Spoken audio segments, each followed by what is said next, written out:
Hi, Warren. Hi, Charlie. My name's Anderson Fuller, and I'm from Avonport, Nova Scotia in Canada.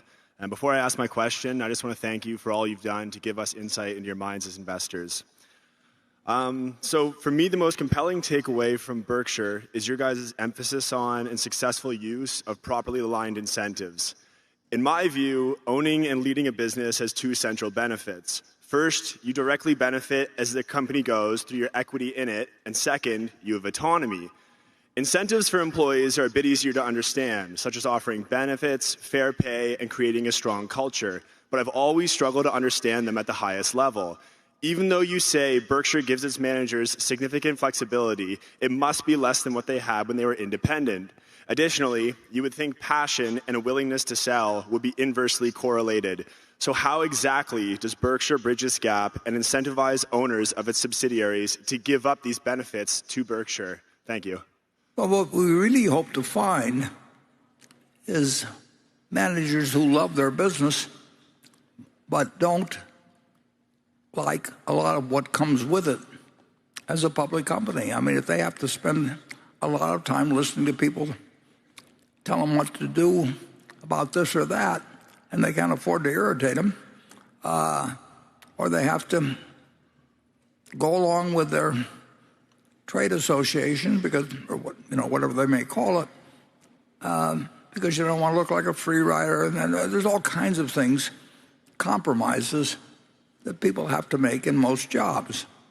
And Charlie and I solved that problem. I had 5 bosses in my life, and I liked all 5 of them, and 2 of them were just huge factors in making my life better. But I liked all 5 of them. A couple of them were, some people here, J.C. Penney, Cooper Smith, I worked at 75 cents an hour, and I love working at Penny's.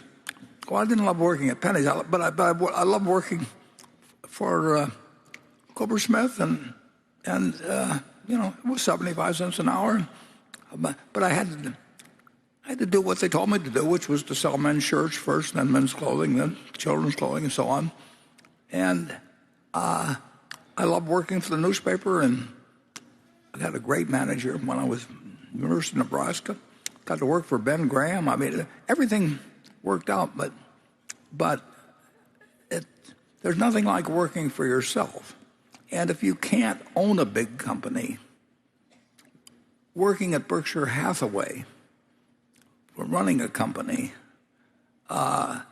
is the closest thing you will get. You don't have to spend time courting analysts who you probably have contempt for.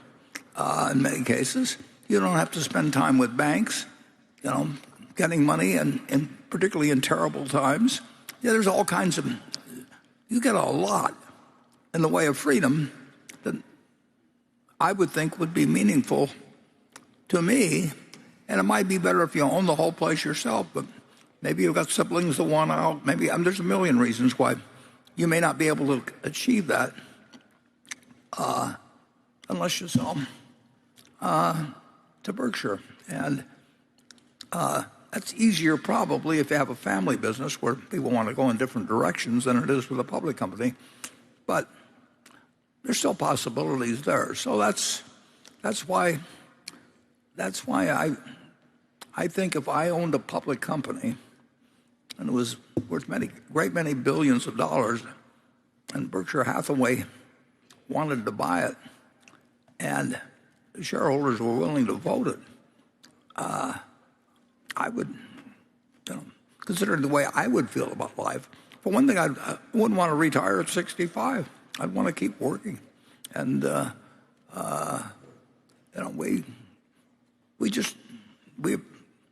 there are reasons to sell to Berkshire, which Charlie and I, in certain positions, if we were on the other side, would take the deal. But it isn't for everybody. Charlie? I think we have it pretty good, Warren. We've been very lucky, and I don't know. It seems to me that most of the people who are going to end up the way we did, they almost already know how to do it. Well, the most important purchase in retrospect that we may have made was National Indemnity, not because specifically what it did, but what it led to. And Jack Ringwald controlled the company. And I knew him and liked him, and he knew me. And once a year, he'd get irritated when the Nebraska Department of Insurance or somebody would come around, and he said they always came around when the exorbitant racetrack was open, so they could. I mean, he had all these theories about why it was a pain in the neck to be regulated, and I told Charlie Hyder, next time Jack is in that mood where he's ready to sell just because he's tired of fooling around with all these guys, be sure and find him. And so Charlie called me one day and he says, Jack is in heat. And I said, bring him over. And we made a deal. Well, that's why Jack sold. And he was happy after he made the deal. And I was happy after we made the deal. So there's a man that controlled the business, but just decided these people didn't seem to bother him as much once they were my problem and not his. And you just can't tell when lightning will strike.